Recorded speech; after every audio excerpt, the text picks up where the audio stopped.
الشيطان الرجيم أعوذ بالله من الشيطان الرجيم وإذ قال الله يا عيسى ابن مريم أأنت قلت للناس اتخذوني وإذ قال الله يا عيسى ابن مريم أأنت قلت للناس اتخذوني أأنت قلت للناس اتخذوني وأمي إلهين من دون الله أأنت قلت للناس اتخذوني وأمي إلهين من دون الله قال سبحانك ما يكون لي أن أقول ما ليس لي بحق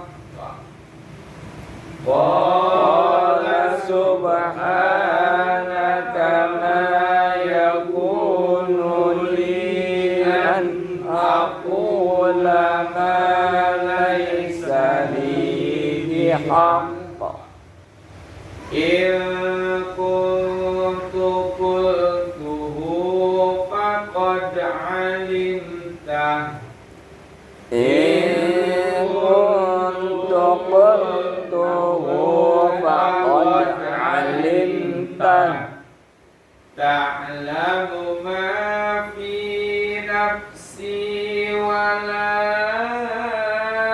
أعلم ما في نفسك تعلم ما في نفسي ولا أعلم ما في نفسك إنك أنت علام الغيوب إنك أنت علام الغيوب ما كنت لهم إلا ما أمرتني به أن اعبدوا الله ربي وربكم ما قلت لهم إلا ما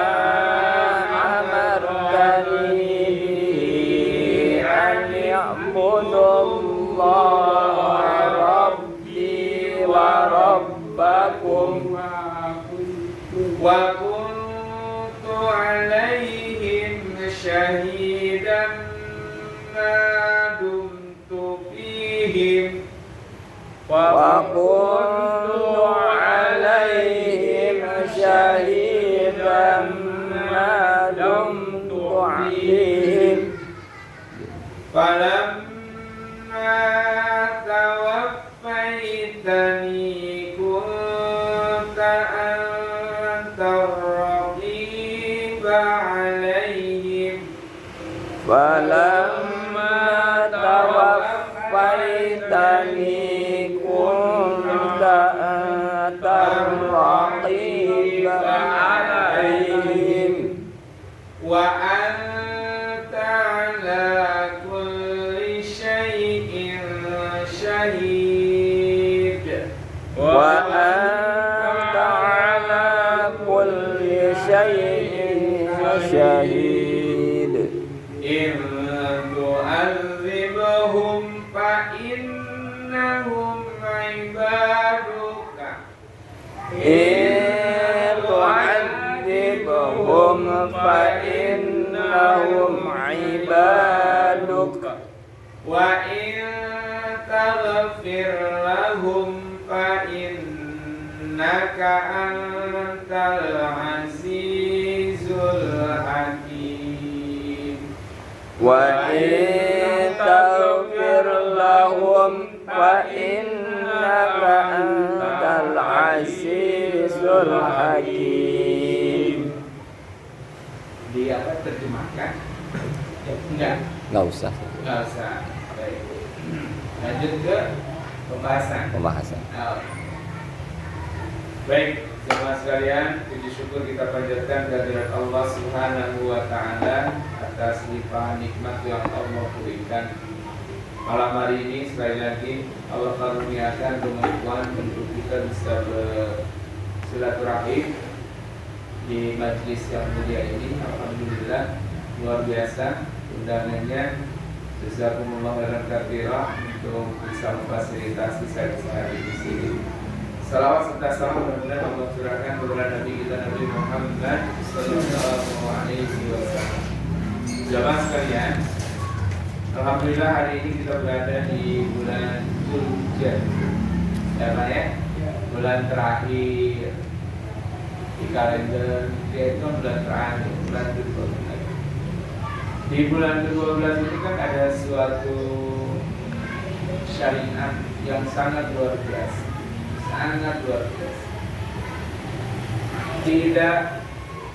Tidak merupakan suatu kebetulan kemudian adanya di bulan Zulhijjah. Tetapi memang begitulah sistematikanya Allah memberikan sebuah syariat, Allah dan Rasul memberikan sebuah syariat yang di situ kemudian ada apa saja? Satu, ada ibadah Kurban. haji. Ibadah haji, Zulhijjah namanya bulan yang di situ ada haji. Yang kedua, ada Kurban. ibadah kurban. Ada ibadah kurban. Uluhiyah. Ya, uluhiyah. Nah, jamaah sekalian, sekali lagi bukan sebuah kebetulan Allah kemudian menyimpannya di bulan terakhir. Tetapi bulan terakhir itu seyogyanya menjadi sebuah penutup yang indah. Jadi sesuatu yang memang sangat luar biasa, karena dengan ditutupnya amal ini kita kemudian nanti masuk di bulan Muharram. Kemudian apa yang dimaknakan dengan Muharram? Salah satunya disebutkan Muharram, yang diharamkan atau yang dihormati.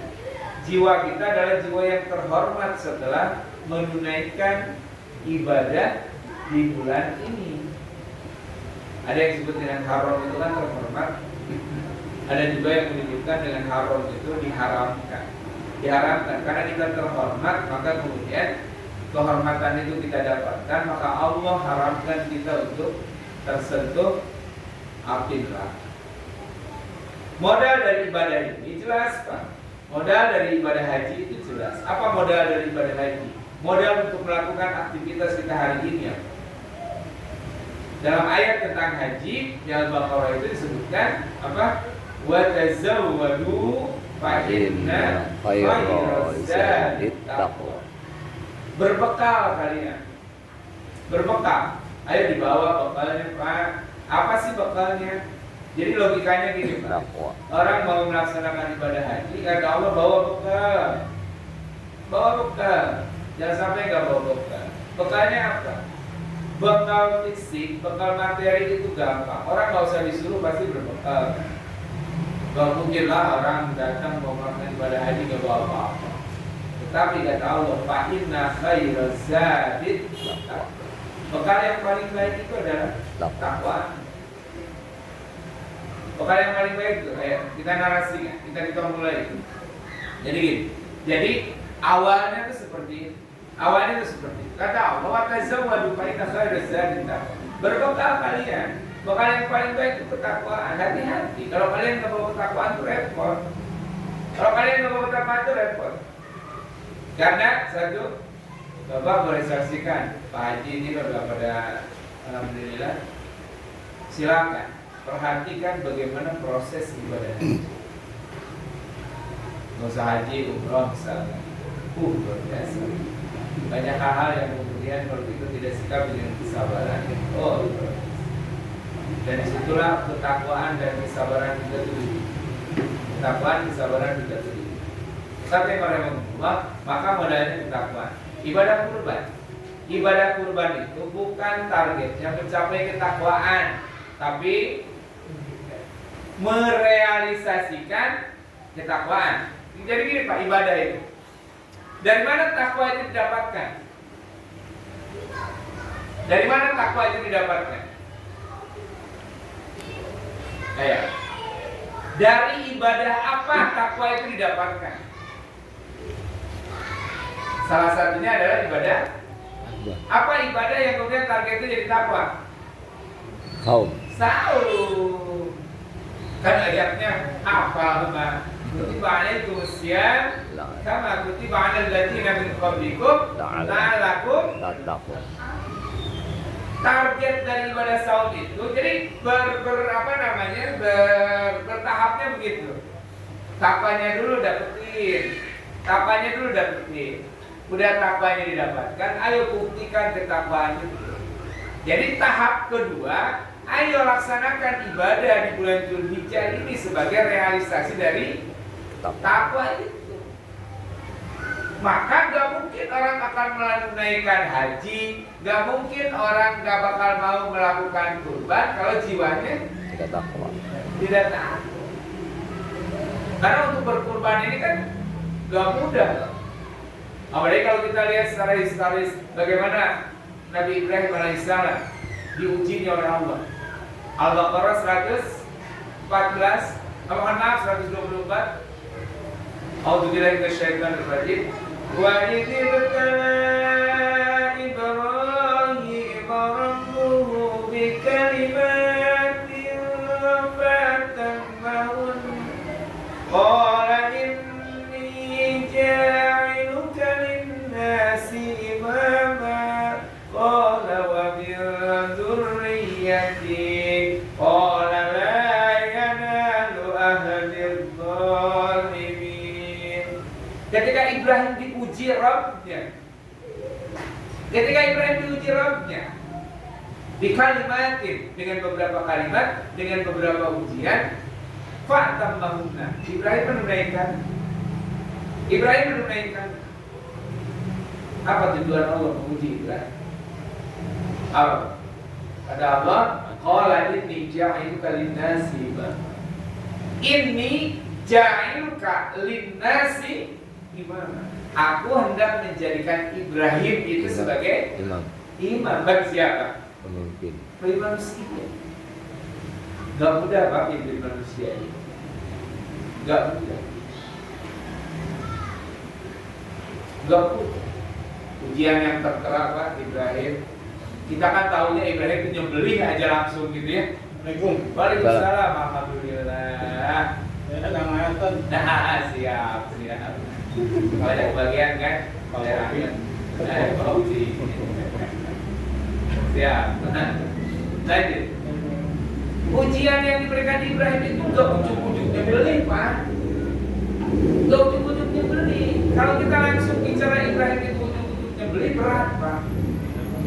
Logika kitanya juga apa? Iya gitu.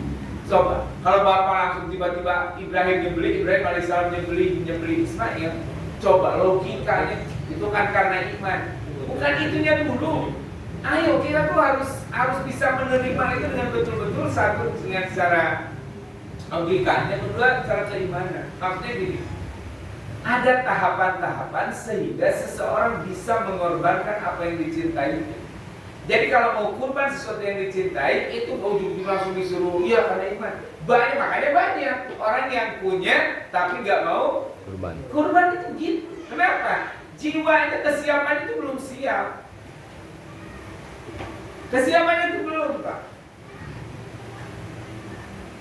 Ada juga orang yang kemudian berkurban tapi masih berebut daging gitu. Seperti apa sih jiwanya harus berkorban itu seperti apa? Kan masih memperhatikan gitu, memperhatikan. Ketika kita hal-hal yang itu, coba contoh sederhana gini, Bapak, kalau ada yang kurban di beberapa masjid, cari yang paling murah, cari yang paling mahal. Murah. Betul nggak? Emang fitrahnya begitu. Yang penting kurban tertunaikan dengan harga yang Murah. kata Allah. Yang Mana yang harus dikurbankan? Yang terbaik. Jawabannya. Kenapa?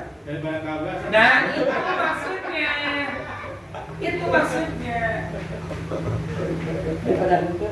Ya, nah, maksudnya gini Pak.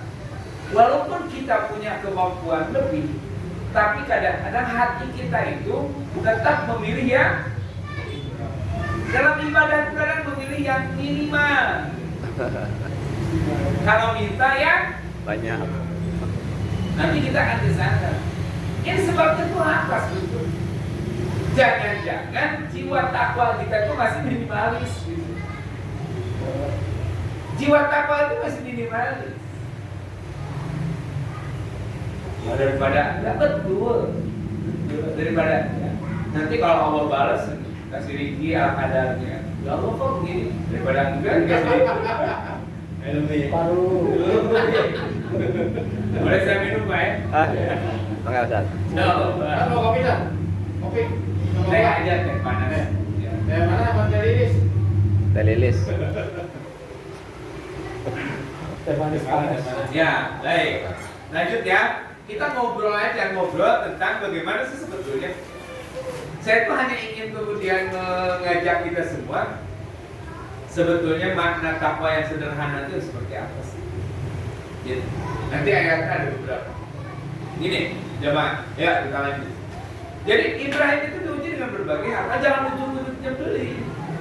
Ibrahim itu ujiannya banyak. Ya, sampai jam berapa banyak? Isya liwat. Bisa lewat, boleh. Boleh. 8. Apa? Oke. Tadi saya telat, Pak. Jadi saya harus bayar telatnya saya. Gak apa-apa ya kalau telatnya sampai jam 7:30 gak apa-apa ya. Gak apa-apa. Ya, baik. Ibrahim itu diuji, Ibrahim sendiri diuji. Sebelum Ibrahim punya pasangan itu Ibrahim sendiri diuji. Setelah Ibrahim punya pasangan, maka Ibrahim diuji berdua sama Pasangannya. Setelah Ibrahim kan minta anak tuh. Setelah Ibrahim punya anak, maka Kurbankan. dipuji tiga-tiganya. Istri, anak, Ibrahim itu juga dipuji. Nah ini yang kita mau lanjut, yang kita sering ingat, Ibrahim itu dipujinya nyebelinya saja. Itu ujian bertiga. Apa ujian Ibrahim pertama? Secara sendirian. Ketika masih bujangan, Ibrahim itu diuji oleh Allah mana? Yang disebut Ibrahim itu mencari sosok yang disebut Rob itu, yang disebut Tuhan itu yang mana? Kan ceritakan bakalan dia, betul ya? Lihat kita, ini kali ini Tuhannya nih. Tapi, wah ini gak masuk nominasi. Gitu, kalau dalam audisi dangdut kan gitu, gak masuk nominasi. Keluar bulan, oh ini kali ini sama juga gak memenuhi, memberikan kepuasan. Matahari keluar kan juga seperti itu. Akhirnya setelah pencarian itu dilakukan, Ibrahim tidak menemukan kepuasan, maka ini hebatnya Ibrahim. Stop menggunakan akal, logika. Stop. Kenapa? Logika nggak nyampe mencari sosok yang disebut dengan Tuhan itu yang mana itu? Kalau sudah gitu, udah kembalikan kemampuan akal terbatas. Wajahku wajhiya lilladzi fataras samawati wal ardh. Sudah aku hadapkan wajahku kepada Rabb fataras samawati wal ardh yang menciptakan langit dan bumi. Ujian Ibrahim melewati. Kalau Ibrahim kayak orang sekarang terus mengembara dengan akal dan dengan logikanya, wah gak bakal selesai Pak mencari Tuhan. Karena ada orang mencari dengan akal, orang mencari dengan filsafatnya, orang mencari dengan hal yang lain, pendekatannya gitu. Ujian selanjutnya itu masih sendiri. Ibrahim harus mempertanggungjawabkan kesimpulannya wajahtu wajhiya lilladzi fataras samawati wal ardh. Itu harus jadi kalau kita sudah memegang satu keyakinan, apapun resikonya maka itu harus dipegang. Jadi kayak Ibrahim bilang wajahtu wajhiya lilladzi fataras samawati wal ardh, itu resikonya adalah keyakinannya itu berbeda dengan apa yang diyakini oleh ayahnya dan raja. Nah itu harus siap dihadapi. Mau wajah lillati fatara samawati wal ard atau wajah lillati malak. Aku hadapkan wajahku kepada yang menguasai dan Raja Namrud dan bapaknya. Mau kemana dihadapkannya? Enggak, fatara samawati wal ard. Walaupun harus berbeda dengan ayahnya, ya. Walaupun harus berbeda dengan namanya, iya. Maka itu resiko. Maka terjadilah penghancuran patung. Penghancuran patung itu upaya Ibrahim untuk menunjukkan apa yang diyakininya. Maka logika yang main di sini. Hancurin dulu yang kecilnya nih. Yang gedenya tinggal. Kenapa? Karena ini jalan logika katanya. Kamu yang menghancurkan ini enggak, yang gede berantem. Gak mungkin lah orang gak bisa gerak. Nah, kita tahu dari jawab sendiri. Kok bisa disembah ya? Gitu. Jadi kalau orang pakai logika dengan logika kan gitu banget. Tapi bahasa kekuasaan di situ yang berkata, kamu enak aja. Bakal. Bukan resiko dari sebuah keyakinan itu.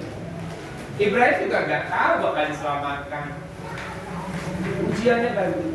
Nah, jadi kurban ini, khawatir nanti nggak nyampe. Kurban ini adalah realisasi dari mana? Dari ketakwaan. Maka saya bilang kalau berkurban itu adalah betul-betul pendekatannya ketakwaan. Kalau orang yang betul-betul paham dengan takwanya, maka haji dan kurbannya itu luar biasa pada dampaknya. Maka suksesnya di bulan ini tergantung dari seberapa kuat nilai takwa. Apa yang Bapak tahu tentang takwa? Kan bahasa sudah jadi bahasa sehari-hari kan Pak? Bahasa sehari-hari. Maka kemudian inilah pendekatan. Kita coba nanti kita ketengahkan beberapa ayat, setidaknya ada 3 ayat berkaitan dengan pendekatan pemahaman takwa itu yang paling sederhana. Yang paling sederhana. Baik, ya. Kalau yang tadi dulu aja biar lebarannya nggak nyari lagi. Tadi ada di surat Al-Maidah 116, 117, 118. Intinya sebetulnya ada di 118. Jadi ini kisah Nabi Isa dialog dengan Allah. Allah mengajak dialog kepada Nabi Isa alaihissalam. A'udzubillahi minasyaitonir rajim. Wa idz qala Allahu ya Isa ibn Maryam a'anta qulta lin-nasi ittakhiduni wa ummi ilahaini min dunillah. Qala subhanaka ma yakunu li an aqula ma laysa li bihaq in kuntu qultuhu faqad 'alimta ta'lamu ma fi nafsi wa la a'lamu ma fi nafsi innaka anta 'allamul ghuyub. Kata Allah, wahai Isa bin Maryam, apakah engkau yang menjadikan, yang mengatakan kepada manusia supaya menjadikan aku dan ibumu dua Tuhan selain Allah? Nabi Isa didakwa. Kamu yang menjadikan ni wa ummi adalah ini itu. Ini yang disebut dengan limitasi. 3. Apa jawaban Nabi Isa? Subhanaka ma yakunu li an aqula ma laysa li bihaq. Maha suci Engkau ya Allah yang memang ma yakunu li, enggak pantas bagi aku mengatakan sesuatu yang bukan hak aku. Itu Pak. Kata Nabi Isa, ya Allah aku tuh gak pantas ngomong kayak begitu. Lagian, kalau bahasa kita kan gitu. Lagian, in kuntu qultuhu faqad 'alimta. Kalau aku menyampaikan itu pasti tahu, nggak usah nanya lagi. Jadi nggak usah nanya lagi. Ta'lamu ma fi nafsi wa la a'lamu ma fi nafsi. Engkau tahu apa yang ada dalam jiwaku, sementara aku tidak tahu apa yang ada dalam jiwamu. Innaka anta 'allamul ghuyub. Engkau maha tahu apa yang ada, yang perkara-perkara yang gaib. Ini awalnya. Jadi kata Nabi Isa, ya Allah, aku tuh gak pantas, itu bukan hak aku untuk mengatakan ini. Lagian kalau ngomong begitu kan kau gak usah nanya lagi, kau pasti tahu lah. Ta'lamu ma fi nafsi wa la a'lamu ma fi nafsi. Gitu Pak. Jadi ngapain kau nanya lagi ya Allah? Kau pasti mesti tahu. Lanjut. Maqultu lahum illa ma amartani bihi ani berubah rabbi wa rabbakum. Aku tidak mengatakan sesuatu kecuali apa yang kau perintahkan kepadaku untuk menyembah Anibudullah Rabbi wa Rabbakum, kecuali untuk menyembah Rabbi, Tuhanku dan Tuhan kalian semua. Perintahnya kan begitu. Jadi konsep dalam perintah kepada para nabi itu satu, atau perintahnya kan dua. Satu, Anibudullah, atau disebutnya la ilaha illallah. Yang kedua, ya Rasulnya itu yang menyampaikan. Atau dalam bahasa lain, dalam bahasa Al-Quran itu disebut Anibudullah wajtanibut taghut. Beribadah kepada Allah, jauhi sesuatu yang taghut, sesuatu yang bukan selain daripada Allah, sesuatu yang selain daripada Allah, alihah. Jamaah sekalian, yang menarik itu adalah lanjutan ayat ini, wa kuntu alaihim syahidan ma dumtu fihim. Aku syahidan akan menjadi saksi bagi mereka madum tufihim, selama aku itu ada bersama mereka. Falamma tawaffaitani, ketika engkau mewafatkan aku, maka antar raqiba, engkaulah yang raqib, mendampinginya. Jadi kalau aku udah meninggal, udah diwafatkan, nggak bisa apa-apa lagi. Wa anta ala kulli syai'in syahid, dan engkaulah maha menyaksikan kepada segala sesuatu. Nah ini pas 118 Hijrah. Bukti ketakwaan itu kayak begini. Salah satu contoh takwa itu luar biasa nih, ini ayat 108. In tu'adzibhum fa innahum 'ibaduka wa in taghfir lahum fa innaka antal 'azizul hakim.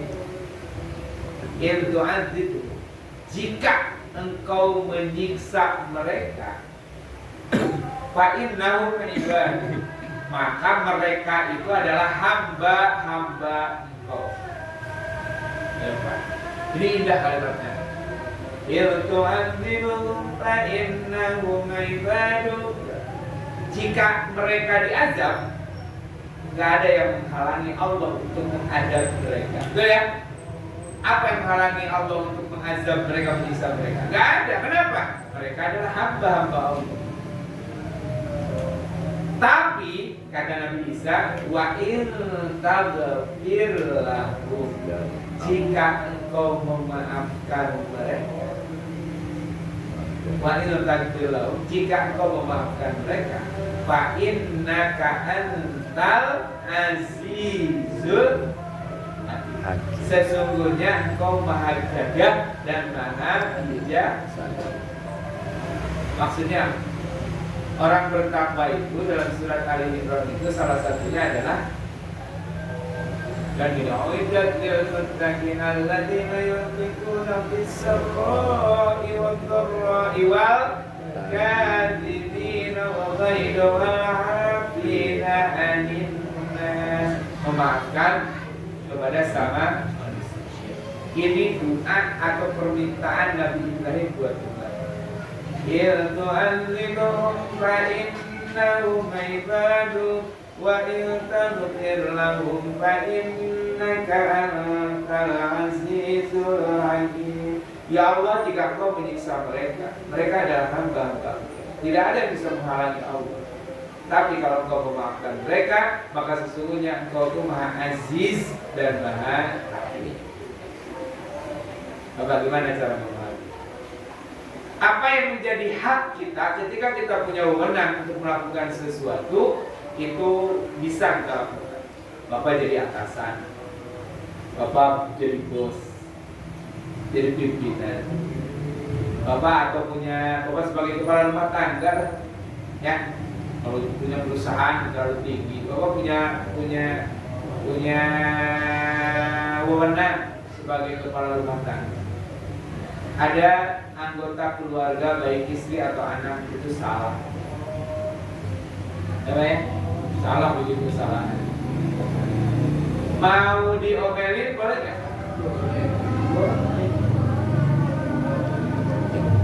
Mau dikumpulin, kamu tuh ya sebutin. Wah, depan kakaknya, depan ininya, depan istrinya salah diomelin depan anaknya, bisa?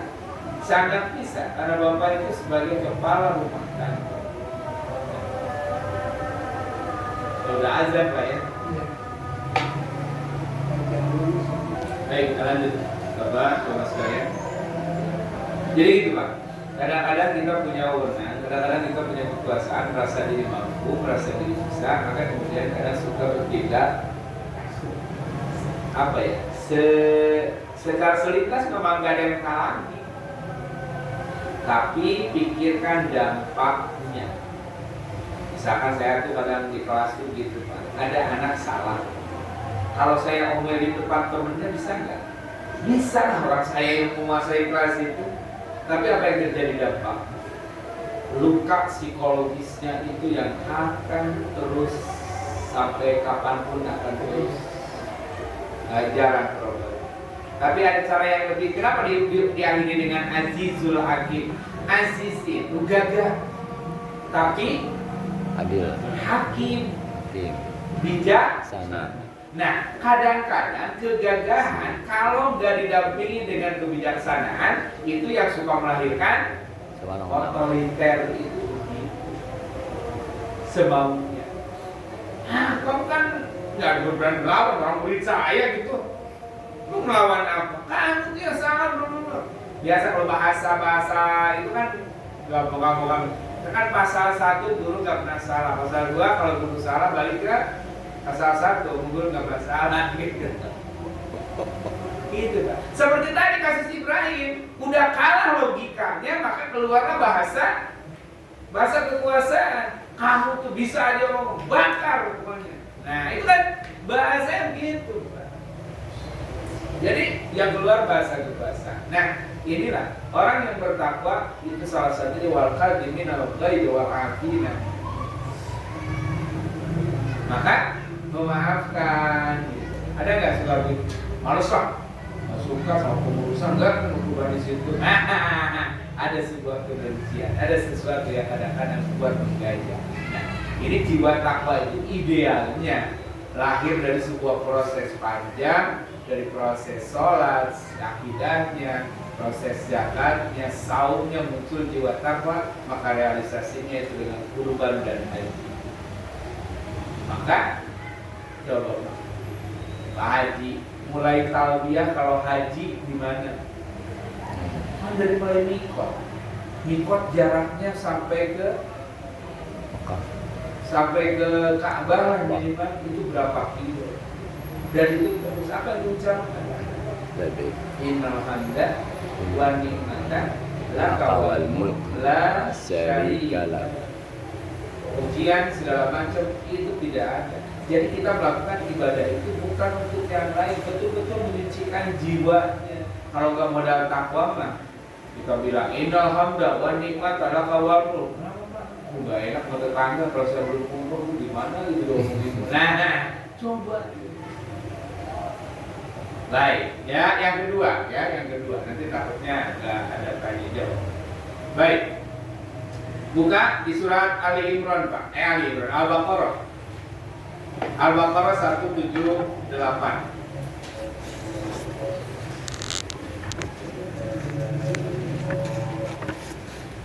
Kalau ayat saud kan 183. Ya. Kalau Bapak bingung nyari halaman 27 Pak. Kalau di Quran ini halaman 27. Ya. Innama ya Ustaz. Ada? Innama haram. Ya. 178. Kutiba alaikumul qisas. 8.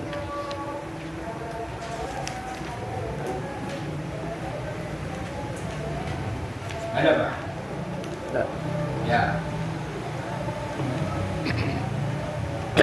Sebelah kanan ya. Auzubillahi minasyaitonir Ya ayyuhalladzina amanu kutiba alaikumul qisasu bil qatl al-hurru bil hurri wal 'abdu bil 'abdi wal unsa bil unsa faman ufiya lahu min akhihi syai'un fattiba'un bil ma'ruf wa ada'un ilaihi bi ihsan dzalika takhfifun min rabbikum wa rahmah faman i'tada ba'da dzalika falahu 'adzabun 'adzim. Ya. Ya ayyuhalladzina amanu, wahai orang yang beriman kutiba alaikumul qisas, adalah diwajibkan, dituliskan, dibolehkan bagi kalian kisos. Nah, Qisas. ini tentang hukum kisos. kisos. Kisos itu hak, silakan. Dilakukan dalam sebuah pembunuhan. Film. Al-hurru bil hurri, yang merdeka balas dengan yang merdeka. Wal 'abdu bil 'abdi, Abdu. hamba dengan hamba. Wal unsa bil unsa, unsa perempuan dengan Perempuan. ya. Tapi lanjutan, nah jadi gini Pak. Jadi diberikan hak untuk mengkisos, membalas. Kan kisos itu membalas. Jadi kalau ada korban, keluarga korban, kalau terjadi pembunuhan, kata siapa hukum apa ya? Hukum mati ya. Hukum mati kan? Wah, itu tidak berperi kemanusiaan. Bapak tanya keluarga korban kalau ada korban pembunuhan. Tanya keluarganya. Kita kadang bilang bahwa hukum mati itu tidak berperi kemanusiaan karena kita bukan Korban. korban. Coba kalau jadi korban, tanya, Bapak sebagai keluarga korban, kira-kira ini pelaku mau diapain? Tanggung darah dibayar? Kan gitu Pak, betul nggak? Iya. Coba, apa yang melatar belakangi perang antar suku kayak di Papua? Apa yang melatar belakangi? Kalau ada yang anggota sukunya terbunuh, maka dulu juga ketika di suku-suku Arab juga terjadi begitu, menuntut balas dari korban yang dibunuh gitu. Maka dalam Al-Quran itu ada hukum qisas. Hukum qisas. Boleh? Boleh. Boleh. Tentunya setelah diadili. Boleh. Tapi yang menjadi garis bawah hari ini sebetulnya bukan itu kan hak, boleh silakan, itu hak. Hak. Tapi bagi jiwa yang takwa itu seperti apa? Baru dilanjutkan. Famanu fiyalahu min akhihi syai'un Fatiba. Fatiba'un bil ma'ruf wa ada'un ilaihi bi ihsan. Siapa yang sanggup memaafkan, yaitu siapa yang sanggup memaafkan min ahihi, dari saudara, fattiba bil ma'ruf, ikuti dengan kebaikan, wa ada ilaihi bi ihsan, menunaikan dengan ihsan. Artinya, kalau bahasa ini begini,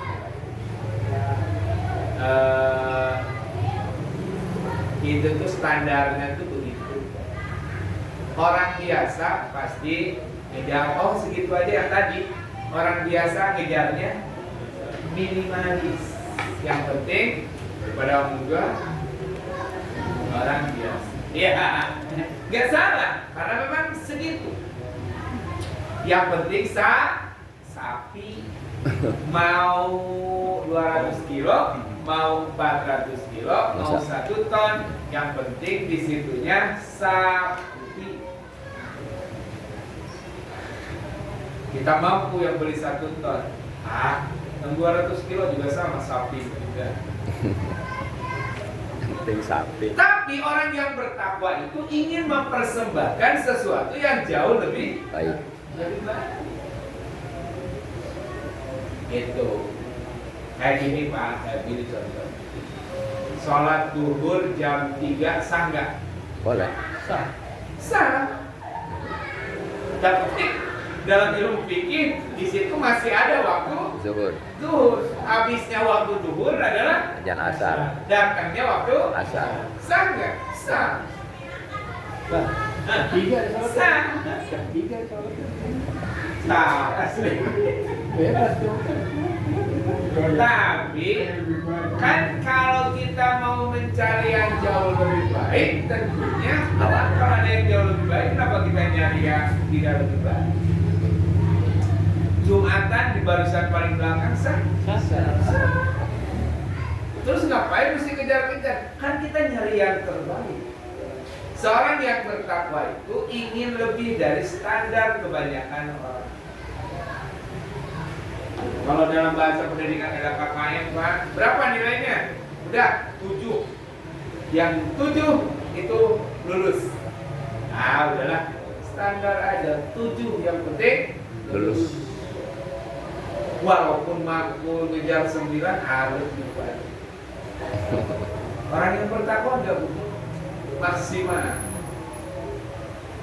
Maka kata Allah tadi, ada hubungannya dengan ayat yang tadi di Al-Maidah itu, in tu'adzibhum fa innahum ibadah.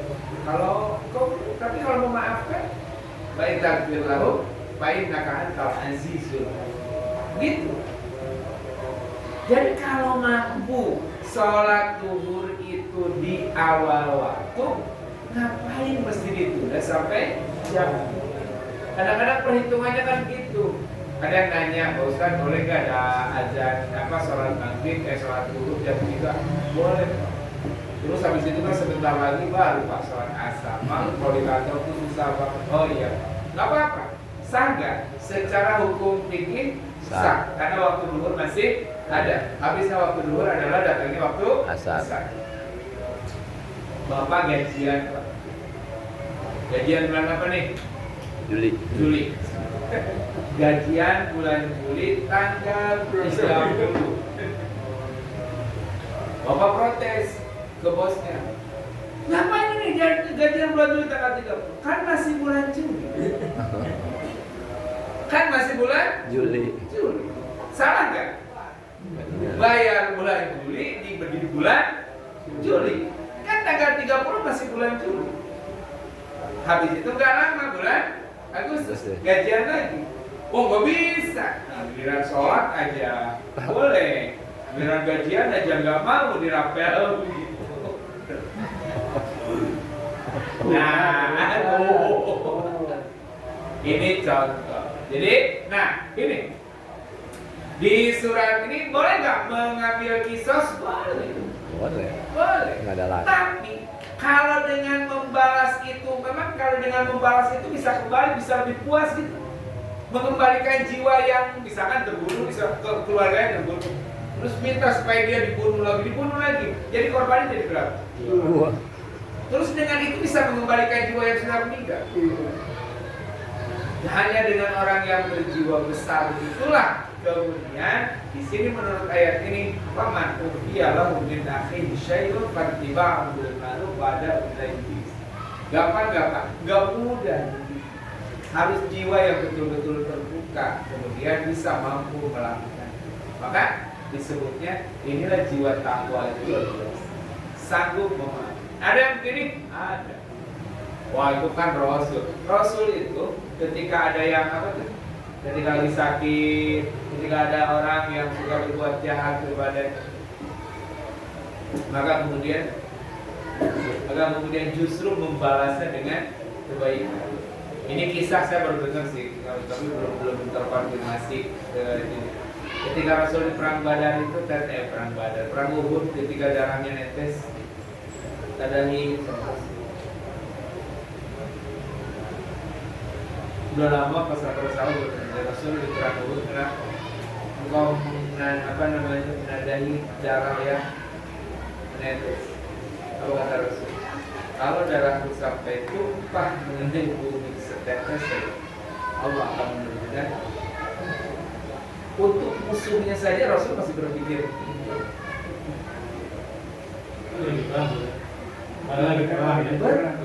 Sama ketika perang Taif, waktu hijrah ke Taif. Muhammad, seandainya kau berdoa, mungkin itu ditibakan kepada mereka. Allah kabul. Jangan. Padahal itu orang yang menyakiti. Bapak lagi diusir dari kampung, Pak. Ada yang nawarin. Terus saya bantu, saya kerahkan anggota saya supaya nyerbu. Ya, masih langsung bisa. Apa kata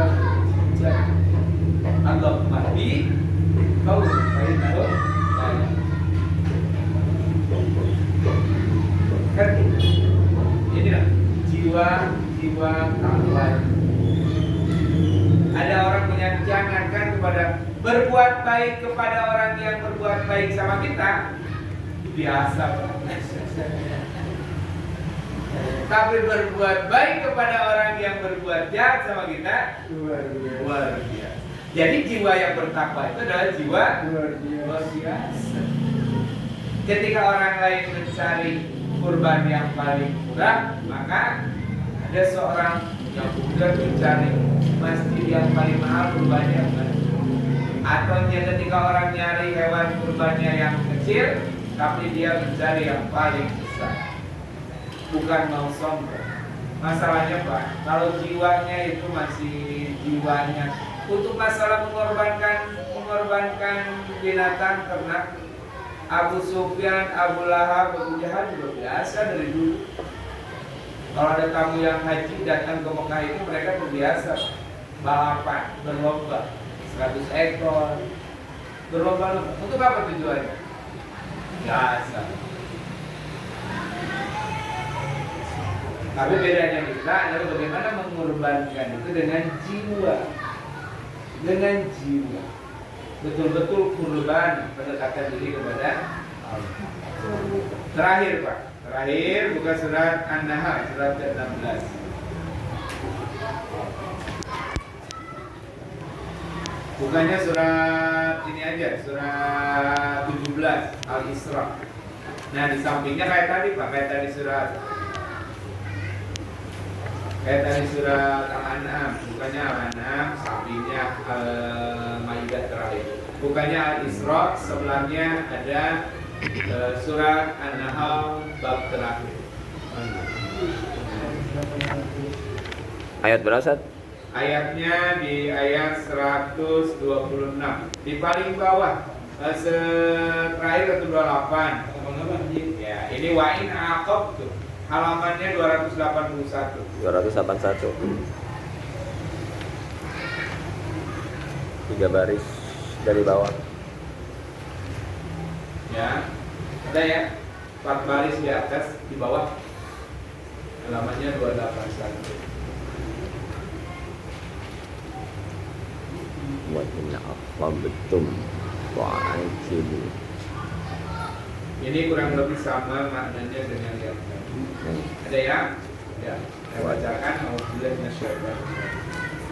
Wa in aqabtum fa'aqibu bimithli ma uqibtum bih wa la in sabartum lahuwa khairul lis-sabirin. Apa arti?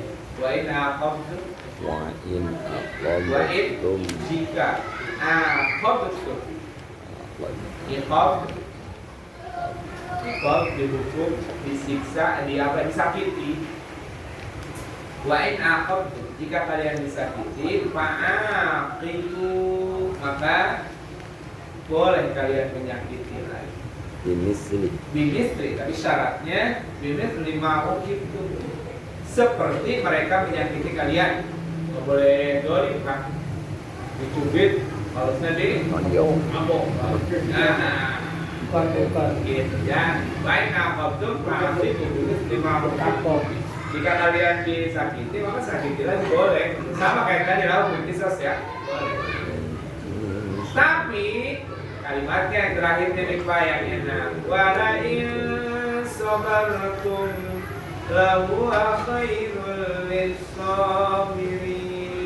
Tapi kalau kamu mampu bersabar, maka hal itu jauh lebih baik bagi orang yang sabar. Standarnya boleh, seperti orang lain boleh. Tapi kalau kamu mau jadi lebih baik dengan kesabaran, lahu khairul lisabirin. Allah membolehkan memberikan hak kepada kita. Tapi kalau jiwa-jiwa yang tadi, kayak jiwa-jiwa yang seperti tadi, maka dia akan lebih menyayangi dan lebih menginginkan untuk terjadinya sebuah kebaikan. Nah, jiwa-jiwa seperti inilah hadirin yang kemudian akan lahir jiwa-jiwa kurban. Jiwa-jiwa pendekatan diri kepada Allah. Gak perlu misalkan disakiti, hilangnya rasa dendam, hilangnya kemudian rasa ingin menyakiti orang lain. Kalau kita kan ada mohon maaf, jiwa-jiwa hayawani, sifat-sifat hewani itu masih ada dalam jiwa kita. Maka sering banyak yang mengungkapkan sebetulnya ibadah kurban itu penyembelihan hewan kurban pada hakikatnya adalah menyembelih sifat-sifat kehewanan yang ada dalam diri kita. Apa salah satunya?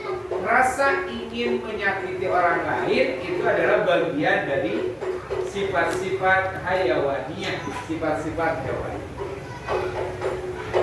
Nah, kalau ini kemudian hilang dari diri kita ingin memberikan sesuatu yang jauh lebih baik buat orang lain, kemanfaatan, kemaslahatan buat orang lain. Nah, ini berarti mudah-mudahan jiwa-jiwa takwa itu sudah.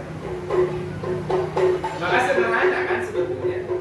Jadi sederhananya gini, takwa itu kalau orang berbicara tentang sesuatu, tentang standar lah, kebanyakan orang seperti itu, dia berpikir dan berbuat setingkat lebih jauh dibanding orang lain. Gitu. Jadi kalau yang lain misalnya udahlah, sholat itu kan yang wajib aja. Kalau kita melakukannya, kalau kita ninggalin yang sunnah dosa enggak? Enggak lah, sunnah kan gak wajib. Iya namanya juga sunnah gak wajib. Tapi orang bertakwa itu mikirnya bukan itu. Orang bertakwa itu mikirnya yang jauh senantiasa jauh lebih baik. Maka di ayat terakhir surat An-Nahl itu Pak yang baris paling terakhir apa tuh kalimatnya? Innallaha ma'al ladzina taqaw wal ladzina hum muhsinun. Innallaha, sungguhnya Allah ma'al ladzina taqaw, bersama orang yang takwa wal ladzina hum, dan ada yang mengartikan dan, ada juga yang menunjukkan sifat. Sifat orang bertakwa itu walladzina hum muhsinun, orang yang senantiasa berbuat baik. Muhsinun itu bukan sekali berbuat baik tapi Terus senantiasa berbuat. Jadi ingin tuh lebih baik terus. Jadi jangan berpikir bagaimana orang lain melakukan ini, yang penting bagaimana saya bisa berbuat baik kepada orang lain. Maka bagi orang-orang yang bertakwa itu bukan berpikir bagaimana saya mendapatkan dari kurban, tapi bagaimana saya bisa memberikan kurban ini kepada orang lain. Jadi gak ada istilah orang berutang. Maka kan salah satu disebutkan siapa sih yang bisa menikmati kurban itu ada al-qani awal mu'taq. Ada orang yang ingin berani minta, enggak dong, mana nih jatah gue mana nih. Ada juga yang malu saya dapat, alhamdulillah, enggak juga nggak apa-apa, biarin aja, saya mau biasa. Kan seperti itu. Nah, inilah jiwa-jiwa yang harus kemudian Pak sebagai penutup ibadah kita di tahun ini, di bulan ini, maka kemudian harus lahir jiwa-jiwa pemalu, jiwa-jiwa orang yang ingin muhsin, ingin meningkatkan kebaikan. Kalau ini yang terjadi pada setiap jiwa kita, insya Allah, maka kemudian kebaikan akan terus mengalir, tidak akan hilang. Tapi ya tentunya Pak, banyak orang yang nggak suka ketika kebaikan ini dilakukan oleh orang-orang hati-hati. Banyak orang-orang yang kemudian lihat orang yang berbuat baik itu, dia berbuat baik nggak mampu, tapi kemudian ketika ada orang yang berbuat baik juga nggak ridho gitu. Dia berbuat baik nggak mau, tapi juga ngomentarin orang yang berbuat baik. Netizen biasa. Dan netizen, betul. Julid. Kan hukum hidup itu tiga kan. Allah yang menentukan, kita yang jalani, orang lain ya komen. hukum hidup itu jadi wajar. Subscribe.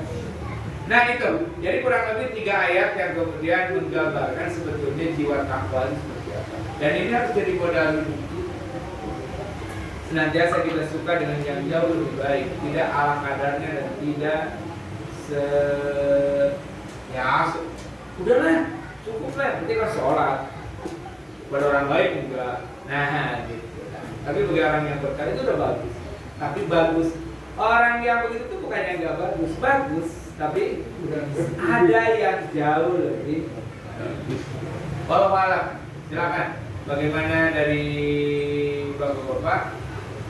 Mau lanjut tanya jawab, mau sholat, mau seperti apa?